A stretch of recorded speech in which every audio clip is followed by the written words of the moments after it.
Happy Monday, everyone. And yes, it is a Saints game day, which is why I'm wearing black, gold, white, my little fleur-de-lis earrings. But in all seriousness, you often hear people, in particular sales coaches or consultants or even very successful business owners say, it's always cheaper to keep a client than it is to find a new one. Guilty. I actually say this to my clients as well. But what does that mean, right? Like, let's say you are a wedding planner. You plan the wedding. Assuming all goes right in life, they are not getting married again, right? Same thing with a roofer. You fix the roof or completely replace it. Well, if you do a good job, that roof is not going to need to be replaced for another 20 plus years. So that being the case, how are you supposed to keep that client? Well, I got a couple of answers for you on that. Number one, you deliver superior service. You go above and beyond, right? The better you make your clients feel during the experience with you, not only are they going to look for ways to work with you again, yeah, they actually will look for opportunities to give you more money. They're also going to talk to their friends. They're going to talk to their family. They're going to share on Facebook or LinkedIn. People remember experiences, right? And they remember the people that left an impression upon them. The entire event industry is founded on this specific principle. You create an experience and a brand, goal, person, etc. becomes more sticky, right? Because we remember experiences more than we remember advertisements and slogans.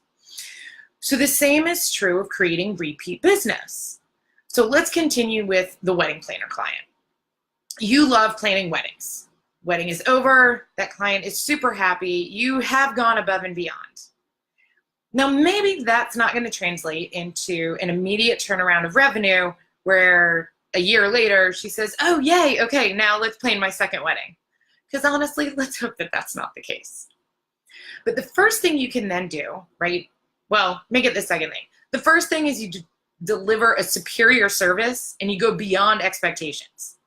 Manage their expectations, but always try and find a way to exceed them, okay?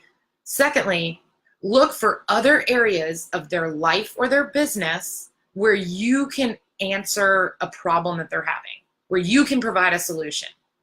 So that person just got married, but maybe they also have friends that are engaged, or maybe 6 months later, they find out that their family is expanding. And so they want to add on social occasions to that. Now, I'm not saying that you have to be a wedding planner and a planner who does baby showers or mitzvahs or birthday parties. That's your choice in your business.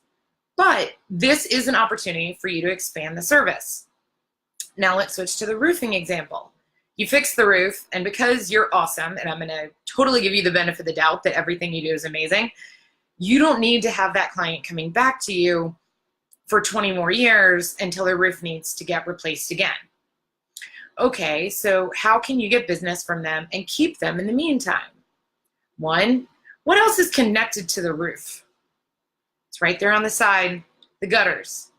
Cleaning of gutters, that's an easier way to get revenue, right? And to deliver a continued service to a client that you already like and have already done amazing work for. It's a smaller bite in the budget, right? They're not going to have to make this huge investment overall. They're not going to have to loop in their insurance, but they are going to be able to continue working with you just in a different capacity that still relates back to what you do, roofing. I also have an awesome client who happens to be a roofer, and they take this a step further at the holiday time and hang up holiday lights. It requires a lot of the same skills as far as knowing how to safely get on and off of a roof, safety protocols while you're up there, okay, and taking on all of the liability and risk of potential injury. Not fun, right? No one wants to repeat the Clark Griswold days, okay? Hire someone to do that. It's going to be a smaller investment on the client's front, but it's a way that you as the business owner are continuing to bring in revenue from that same client, right? So overall, tip number one, go above and beyond.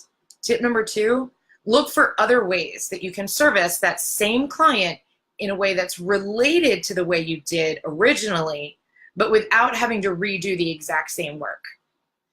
Number 3, show that you appreciate them as well, right? Thank them for their service and for coming to work with your company. Ask how you can assist them in other ways.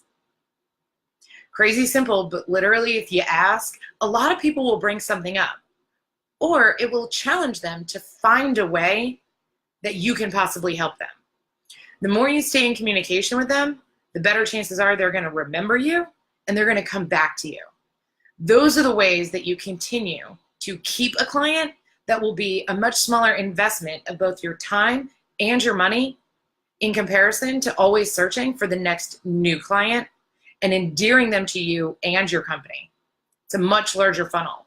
Once you've got them in and they're part of your company's family and the fabric of your clientele, keep them there. Show them that you care, give them additional advice, additional services, and it's really going to help for the longevity of your business and being able to scale a lot more effectively without always having to start from zero every time you need a new client. So that's my money-making tip for this wonderful, fabulous Monday. Go Saints!